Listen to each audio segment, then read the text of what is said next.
Hello guys, and welcome back to Making a Cat Cry. It has been a while for me, and I figured out that I can do this to make it zoomed in a lot more and easier for you guys to see too. Thanks to Dusky the Husky for talking to me about that. Sorry it took so long for me to figure this out myself. Just had to zoom in on Google. So now you should be able to read all of this a lot easier. Be nice and polite, and things will be alright. Actually, I'm gonna go recap for myself real quick and reread the last page. I'll be right back. Be nice and polite, and things will be alright, because she's going to speak to, Quillweave. Katia, before you go in, fold the pants and the sheets nicely. There's no harm in showing her you're making an effort to be helpful. When you see Quillweave, the first thing you should do is return the clothing you borrowed from her and explain that now you've got the robe. You don't want her to think you have the money to buy clothing and that you are taking advantage of her trust. After all that, wait patiently for her decision. Sounds like a plan. Yeah, that's pretty thoughtful. Thought out, at least. I saw this, and I've now got a shirt coming to me in pre-order. It looks like a really nice shirt. It's like galaxy design, and then it has like the little line connecting the constellations that makes different designs on the front and back. And then also vaguely looks like Katia. You unfurl the bedsheet and fold it up nicely, then do the same thing with the trousers. You take a deep breath and approach the door. All you can do now is let whatever happens happen. Knock knock. You tell Quillweave you're returning the pants and the sheet you borrowed. You don't need them anymore because turns out you have magical powers and the people at the Mages Guild gave you a free robe. You haven't found a job yet, but you did make friends with a priestess at the chapel and she healed those cuts on your arm. You thank Quillweave for all her hospitality and say that you're ready to hear whatever she decided. She doesn't look upset, but it's kind of hard to tell when they don't draw like a mouth on her. I understand that like underjaw, so it just kind of comes down. Kind of looks surprised, or not. Quillweave says you've kind of taken her off guard. She was wholeheartedly expecting you to show up at her doorstep drunk, naked, and doing unspeakable things to a pineapple. What is the pineapple? She thought about it hard over the last 2 hours and came up with a whole bunch of berating stuff she was going to say to you. And then slowly she was going to surprise you by still offering you a second chance to deliver the letter to Kavach, but you've sort of thrown a wrench in all of her plans. So, give her a sec. She wants to start over. Yeah. Aw, well, cat shall wrap around. Just closes the door, opens it again. Oh, you're back.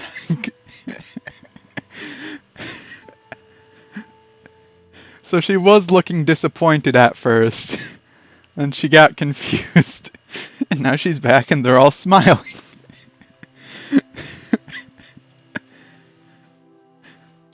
Katia, welcome back. Come on inside. Feel free to leave those anywhere. Oh, she definitely took the chocolates. Quillweave apologizes for the mess. She honestly didn't think she was in any danger of looking like a sob by comparison. Seriously, what in the world happened to you? You look pretty good. Yeah? You tell her all about how you were accidentally starting fires yesterday. So today you went to the Mages Guild and learned you had latent pyrokinetic abilities. You can't really control it yet, but they gave you an amulet that helps. You have a lot of practicing to do before you can learn spells, but you're actually looking forward to it. Quillweave is impressed and commends you for your enthusiasm. You admit you feel a whole lot better knowing that the two of you are still on okay terms. You're really sorry about what happened last night and are still willing to do whatever you can to make up the damages to her house. You heard her mention the courier job was still open. Quillweave says her actual plan was to offer you the job, but with the stipulation that you would be given no money for the journey. She was going to ask you to deliver the letter and get the new book if possible, but to find your own ways to fund it. Which doesn't seem like much of a job, but, well, she was thinking it over, and maybe what you really need is simply someone to believe in you. Someone to give you a difficult task and tell you that you can probably do it yourself. Of course, she understands sending you off without any aid might be a little daunting. If you're not up to the task, you could always find some other way to pay her back. She won't take offense to it. I have a feeling she's gonna go for it. So in Oblivion, the reason everyone was being so edgy about Kvatch, is because in Oblivion, when you play it as the main character, Kvatch is destroyed. It's completely gone. The Oblivion Crisis completely takes it over. It gets invaded by demons. So there isn't really much known about Kvatch because it's always just like a hostile area that doesn't really have many people left in it. But I think what this is trying to do is, as they were saying, each of the main cities has a certain magic that they're like specialized in. I think Kvatch is going to be necromancy, because all of the other fields of magic are taken up by all the different cities around Cyrodiil. So the only one that we haven't seen is necromancy, which is sort of why the priest was saying, I've never seen so much heart in one city. I think that was supposed to be a joke foreshadowing that it might be where all of this necromantic cult coming into the other cities around Kvatch is coming from. Kadia, you heard her. You're looking good. For once in your new life, someone thinks that perhaps you're improving. See, you can do this. Yeah, this is like the first positive reinforcement she's gotten since the beginning of this story. Yeah, you finally hit rock bottom so hard that someone is proud of you for simply not messing up. It actually feels pretty good. I guess if you do hit rock bottom, there's nowhere to go but up. Do it. Tell Quillweave to keep the stuff until tomorrow so you don't lose it, and explain that you're hungry and the church is giving out free food. You accept the job. She says she should probably hold on to the letter for now, though. You don't want to leave until tomorrow so that you have time to find some food.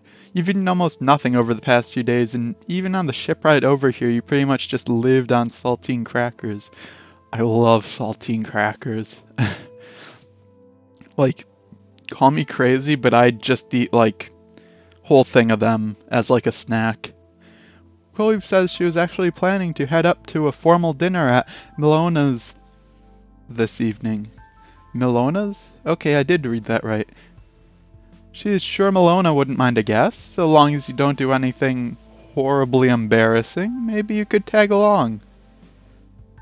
If it's a dinner, there's probably gonna be wine there. That's setting up for an eventful night. You promise Quillweave that you won't do anything weird, and you will be the bestest and most well-behaved dinner guest ever. You're a bit concerned people might remember you from that pineapple incident, but Quillweave says you could just claim that was some other Khajiit. We still haven't seen the other Khajiit from the Mages Guild, so I don't know how similar they actually look. And if the other Khajiit is there, then that leads to more problems. And everyone there will likely believe you.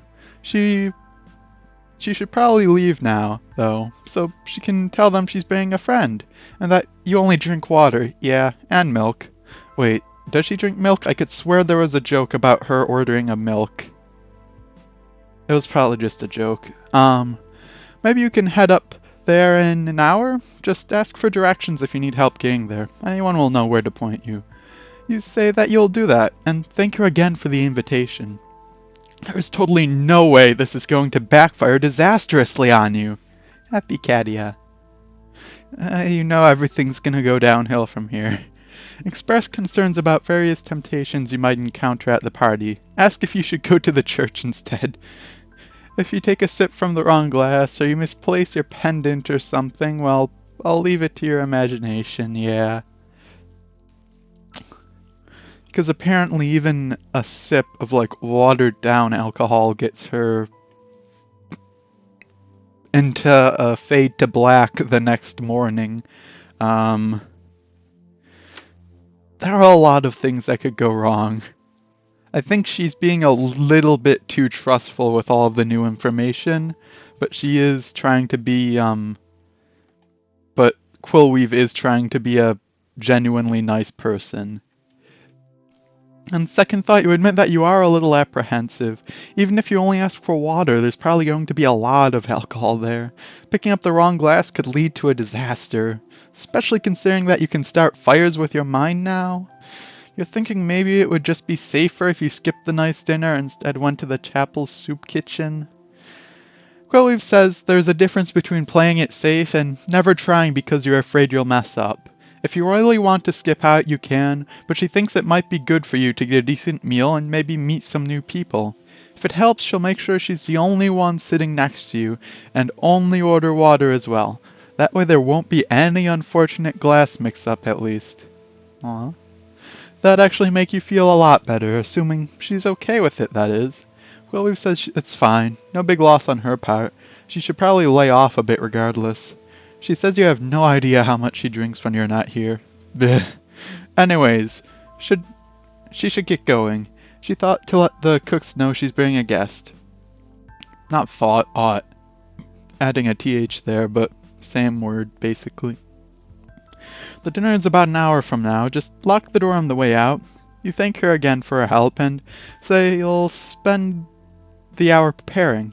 Maybe you'll brush your fur, take a bath, go to a non-flammable place, and burn away all your magicka. You both agree that, for the next hour, you should avoid doing anything that might end in terrible disaster. You don't say it, but you honestly can't think of the last time you felt this good about something. That's actually a good idea. Just like, oh, I was about to say stand in a field, but that wouldn't be a good idea. Stand in a nice clearing with minimal tall grass. And just try to shoot off all of your magicka so there's no more accidental pyrokinetics at cat jokes. Has there been a cat joke? There has not been a cat joke. I don't know if there was one before, but there's a chance that the pendant doesn't work, because I don't remember seeing a cat joke. And if there ends up being one at a bad time, I don't know what's gonna happen. Then give her a big hug. Oh, and remember, give Quillweave a big hug before leaving. Bleh. In fact, you call after Quillweave to tell her to wait a sec. This might be kind of a weird question, you say, so if it is, feel free to ignore it. But you've been a grateful friend and helped me a lot, and I guess I was wondering if it would be okay and not too weird if I hugged you? Quillweave says that's really stupid and sappy, but sure, whatever. Quillweave asks if you're actually going to hug her. It's one of those things where like both people open their arms, but then neither actually walks forward to hug.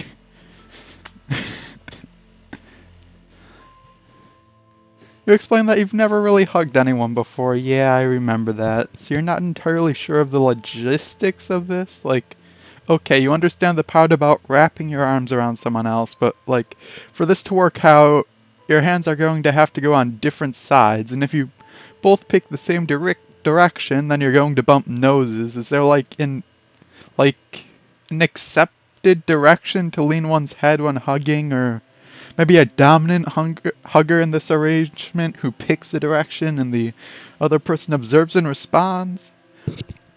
There's also this whole issue of the chest area. I mean, like, it seems like we're gonna bump up against each other. Are we just supposed to sort of ignore that or something? In fact, you know, this is kind of a bad idea to begin with. Never mind. Just a continued look of what? From Quillweave. Oh my gosh, Quillweave says, you can't chicken out of a hug. No, we are doing this. We are making this happen.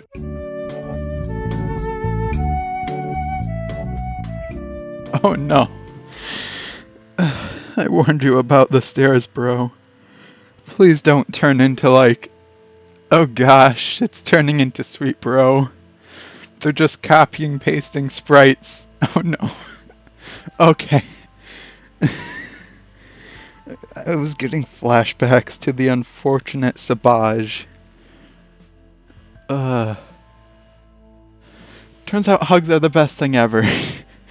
You cling for way too long, and eventually Quillweave just has to awkwardly pry you off.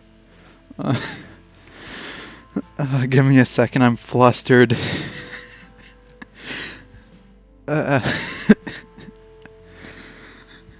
I get so many Homestuck vibes from this every now and then, and it just completely throws me through a loop. I've probably said this already, but I've read Homestuck like 3 times. So I've just got like an uncanny knack for remembering a lot of stuff from it. Also, Sweet Bro and Hella Jeff is just kind of one of those things you don't forget.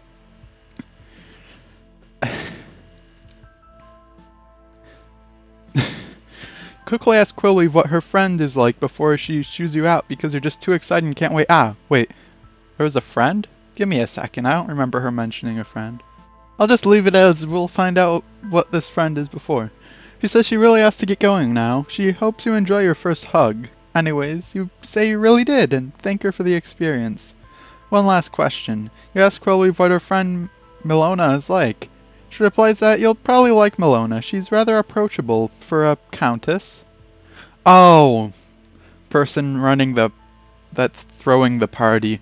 I didn't realize that she said that person was her friend at some point. You suddenly realize there might be something you forgot to tell Quillweave. Oh, they're a countess. Problem number 3 that everyone forgot about. Fear of royalty. Run after Quillweave and tell her about your phobia. She just left. Right, you rush to the door and... What in the world? Does Quillweave know parkour? By the time you finish that thought, she is far out of sight. There's pretty much no chance of catching up with her before she reaches the castle. Katia, when did you first have this irrational fear of royalties? She hasn't really gone much into her background in Hammerfell before, so I don't know how much she's actually gonna talk about. You don't know? This isn't like the beard thing. You just made it up to deal with some upsetting childhood event, and you generally don't know why you're afraid of royalty. You just keep telling yourself there's nothing to be afraid of, but that doesn't make it any better. You know, it's just... Katia is trying to begin her new life, and facing her old fears seems like it would be part of that. She's got wizard robes and magic amulet, and she's going to be a wizard, and unlike the person that she used to be, she can spend a few hours in the room with a countess. That's not how fear works. Like, when you have a deep-set fear like that, you might not remember or even know what started the fear. It's just something that you kind of exist with. And if you don't know what started your fear to begin with, there's no real way to deal with it. Panic just leads to more panic. So trying to tell someone to stop panicking won't help them, it'll just make them think of it more. Hey, counts and countesses aren't really royalty, they're more like appointed officials. Sure, they may live lavishly, but they're not like kings and queens or something. I pace all the time, so I relate. Imagine all the partygoers in their underwear. Before you go, find a mirror and something to use as a scepter. Pretend you're a queen. See? That's not so terrifying. Imagine all the party... Oh, that's the same one. Yeah, that might trigger some bad memories. Imagine all the partygoers as babies. Totally non-threatening. Okay, you think through this rationally. You're just going to remain calm. Back and forth, thinking. Skipping the dinner isn't an option. You told Quillweave you were coming, and she even trusted you with her home. It'll look terrible if you don't show up. She'll probably think you've done something horrible. You know full well that you've got to follow through. Of course, you don't want to show up only to embarrass her either. You've got the pass for a normal, classy person who can attend formal events and isn't afraid of royalty. You tell yourself that Katia Monaghan could do this. Being a new person means facing old fears. It's just a complete hour with the countess. A couple hours even. Then you're free to leave. Piece of cake. Maybe it will help if you imagine everyone in their underwear. You've never tried that before, but it's supposed to work. Does it work on a countess? It should. There's nothing special about her. She's barely even royalty. She's just like an everyday person like you or Quillweave or Chivaya, but she lives in a castle. That doesn't mean there's anything to be afraid of. Once you spend a few minutes with her, you'll realize she's a hospitable kind old lady. I mean, this is one of the best countesses of Cyrodiil. You're lucky you aren't having dinner with Leowin's countess. Oh, Gigas. Oh no. Oh, Gigas, I heard she kidnaps Argonians in the night and tortures them in her secret dungeons. Or it could have been the Count of Cheydinhal, who, as rumor tells, murders his own wife by pushing her down a flight of stairs. So anyway, royalty obviously isn't dangerous. I have been in that. She does in fact have a torture room for Argonians in specifics. I've been in it. Yeah, you're not helping. Wait, you've got an idea. Fades to black. Just dissolve for an hour. Caddy, attempt to overcome fear of royals by talking to the royal flush from a deck of cards. I mean, you said standing in the mirror with a scepter or something in hand. I guess that's sort of the same thing. Ah, a deck of playing cards. You pull the kings and queens out of this and have some little practice conversations with them until you're comfortable. By the time you go to dinner, dealing with royalty will be second nature to you. You've just got to flip through this deck and find all the kings and queens. I've got, like, a deep fear that the kings and queens are gonna somehow be modeled after Homestuck. Yep, just gotta start looking through this for those harmless little pictures of royals. They're in there somewhere. Actually, maybe first you'll take a nice relaxing bath and then deal with the deck of cards. The cards aren't going anywhere. First, take a relaxing bath. Take the time to think and reflect on your position. Bathing right in front of the door probably isn't a good idea, because then if like someone comes back, they've gotta deal with that. I probably would have, even though you'd have to carry the bucket upstairs, done it in like, you know, the sleeping room. I can't remember the word. The bedroom. Wow, I forgot the word for bedroom for a few seconds. You've got good ears, so you'll be able to hear if anyone comes in, and at least then you've got some, you know, privacy. Also, you're just delaying the inevitable, which is something I'd totally do, but I wouldn't realize I'm doing it. Well, that took a good 15 minutes to set up. You're pretty sure you did this, right? You're more used to the public bathhouses they had back at home, but that doesn't seem to be a thing here in Cyrodiil. Maybe you can put something in the water that'll give you a classy scent after your bathe? You think that's a thing high-class people do? Yeah, so she doesn't have a concept of wanting privacy for that. Is she just gonna like rip up a flower and throw it in there or something? Put the watermelon gourd that she messed up, put some watermelon in there. There weren't really any good times for me to end the episode, and it was kind of starting to get long, so I just decided to end it there. Thank you guys for watching, and I'll see you in the next video. Anyways, see ya.